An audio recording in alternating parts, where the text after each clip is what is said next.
Ok, estudo da lição número 12, a parte do domingo, vivendo num palácio estrangeiro, ou vivendo num reino diferente. Depois que Babilônia foi conquistada pelos medo-persas, o rei Assuero estava no poder. Muitos judeus foram autorizados a voltar para Jerusalém, a terra natal, para reconstruir os muros, e reconstruir o templo, e reconstruir a cidade. Mas muitos judeus ficaram ali no Império Persa. Entre eles estava Mardoqueu, ou Mordecai, e sua sobrinha, uma filha de criação chamada Esther. Não era uma vida muito fácil, mas eles já haviam se adaptado à cultura persa. Naqueles dias houve um grande banquete e o rei Assuero, que tinha a rainha Vasti como esposa muito linda, nesse banquete ele pediu que a rainha Vasti se apresentasse para que todos os convidados vissem a beleza dela. Não se sabe por quê, a rainha ela entrou em crise, disse que não iria e assim desobedeceu a ordem do rei. Isto era muito ruim para o reino persa. O rei ser desobedecido significava que muitas pessoas também poderiam fazer o mesmo com seus esposos e assim por diante. Então, Vasti foi destituída do cargo de rainha para manter a autoridade do rei.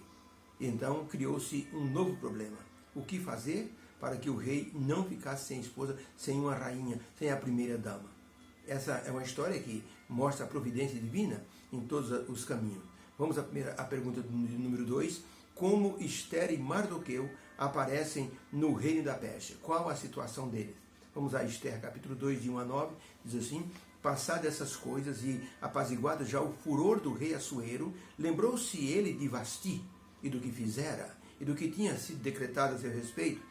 Foi destituída. Então disseram os conselheiros do rei que ele buscasse uma nova esposa, e dizendo: busquem para o rei moças virgens e formosas, e ponha o rei oficiais em todas as províncias do seu reino, que ajuntem todas as moças virgens e formosas na fortaleza de Suzã, na casa das mulheres, aos cuidados de Hegai, camareiro do rei e chefe das mulheres, para que se escolha uma nova rainha em lugar de Vasti. E isso pareceu bem aos olhos do rei, e assim se fez. Havia então um homem judeu na fortaleza de Suzã, cujo nome era Mardoqueu, que fora transportado de Jerusalém com os cativos que foram levados com Jeconias, rei de Judá, o qual transportara Nabucodonosor, rei de Babilônia. Este Mardoqueu havia criado uma jovem chamada Hadassa, que quer dizer Esther, filha do seu tio, porque não tinha pai nem mãe, e ele a tomara por filho para criar. Sucedeu que, divulgando-se o mandado do rei e a sua lei, e ajuntando-se muitas moças na fortaleza de Suzã, aos cuidados de Hegai, chefe das mulheres e dos camareiros, também levaram Esther para a casa do rei, para o palácio, sob a custódia de Hegai, guarda das mulheres. E a moça pareceu formosa aos seus olhos, e alcançou graça perante Hegai, o camareiro do rei. Por isso, se apressou-lhe a dar os seus enfeites, como também em lhe dar 7 moças de respeito da casa do rei, para que cuidassem dela. E a fez passar com suas moças ao melhor lugar da casa das mulheres. Então, a pergunta: como Esther e Mardoqueu aparecem no reino da Pérsia? Qual a situação dele? O fato de Mardoqueu viver em Suzã e a forma como ele aparece próximo ao palácio dá para deduzir que ele era um oficial do governo persa. A sobrinha dele, Hadassa, que traduzido significa Esther na língua hebraica, e na língua persa Hadassa, ela era muito bonita. Tanto que o texto diz que Hegai ficou impressionado com a beleza de Esther. E separou até 7 mulheres, 7 moças para cuidar dela, e a levou para a fortaleza, para o melhor lugar do palácio. Então Esther realmente era muito linda. O comentário que temos a dizer é que Mardoqueu e Esther, por causa da posição deles, estavam mergulhados na cultura do povo persa. Tanto que Mardoqueu pode ter sido um oficial do rei, porque estava sempre no palácio. E logicamente que os persas não permitiam andarilhos ou errantes ou sem teto estarem dormindo nas calçadas do palácio ou próximo ao palácio. Tem que ser alguém ligado ali ao rei. Então, é para deduzir que Mardoqueu era um oficial do rei. Por isso ele teve facilidade de apresentar Esther como uma candidata para ser a futura rainha da Pérsia. Ellen White escreveu no livro Profetas e Reis, na página 270, o seguinte: nos antigos tempos, o Senhor operou de maneira maravilhosa através de mulheres consagradas. Ele usou mulheres para alcançar grandes e decisivas vitórias, mais de uma vez.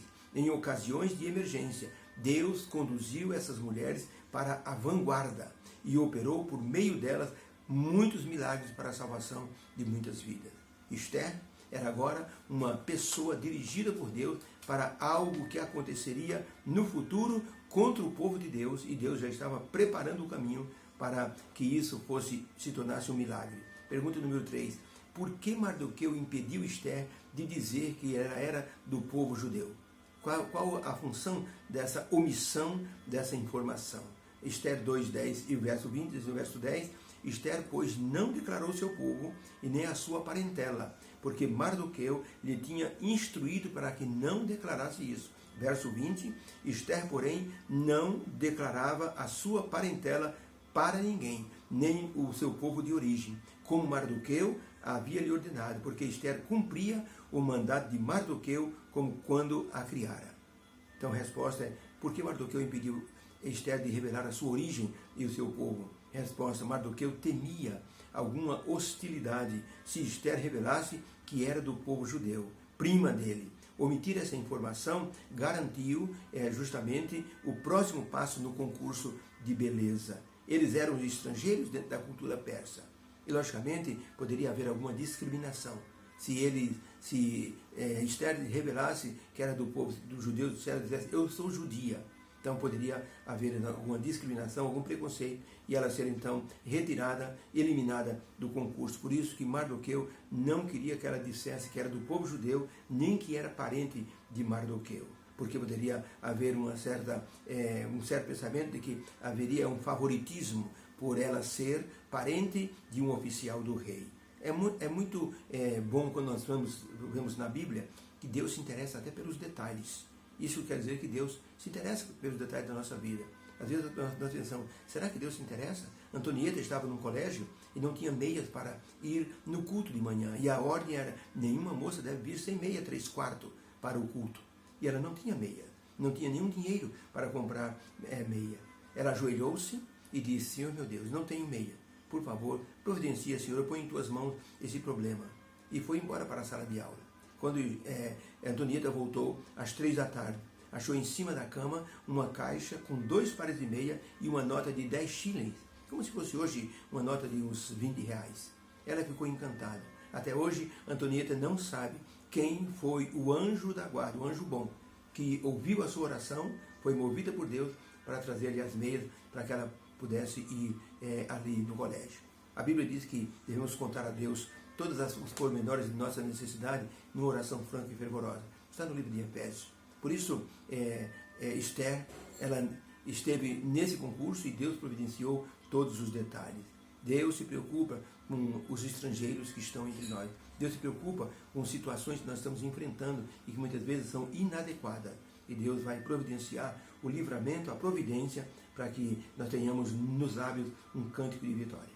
Deus abençoe a todos. Obrigado, meu Deus, pela lição de hoje. O Senhor ajudou Esther. Se preocupou com os detalhes para que ela participasse de um concurso que poderia simbolizar o livramento do seu povo no futuro. Obrigado porque o Senhor cuida dos nossos detalhes. Nós colocamos tudo em tuas santas mãos e clamamos que o Senhor providencie o que é melhor para todos nós, em nome de Jesus. Deus abençoe. Feliz domingo para você e uma boa semana na presença do Senhor. Fique com Deus.